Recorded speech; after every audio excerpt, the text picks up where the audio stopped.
تەنهاش بە یەکێتی و یەکریزی گەلەکەمان و یەکێتی و یەکریزی حیزبە کوردستانەکان دەتوانین سەرکەوتن بەدەستبێنین. ئەو سەرکەوتنەی کە هەمومان خەباتمان بۆ کردووە، میلەتەکەمان لە دێر زەمانەوە خەباتی بۆ کردووە کە ئەوی شوێنانەدی سربەخۆیی گەلەکەمانە. سربەخۆیی گەلی کورد مافێکی ڕەوا و مافێکی قانونی و مافێکی دەستوری خەڵکی کوردستانە. لەبەرەوە هیچ کەسێک ناتوانێت لە جیاتی گەلەکەمان بڕیار بدات.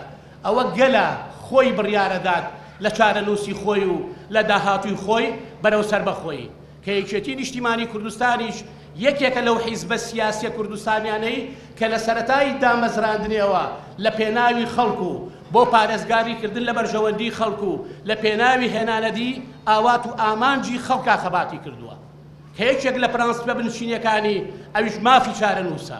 مافی چارەنووسیش لە دواشیکردنەوە و لێکدانەوەیدا چ لە ڕووی یاساییەوە، چ لە ڕووی دەستوریەوە، چ لە ڕووی مافی گەلانەوە مافێکی ڕەوا و تەبیعی خەڵکی کووردا بەرەو سەربەخۆیی کە ئەوەش دوجارە گەلەکەمان بڕیار لەسەر چارەنووسیەدات.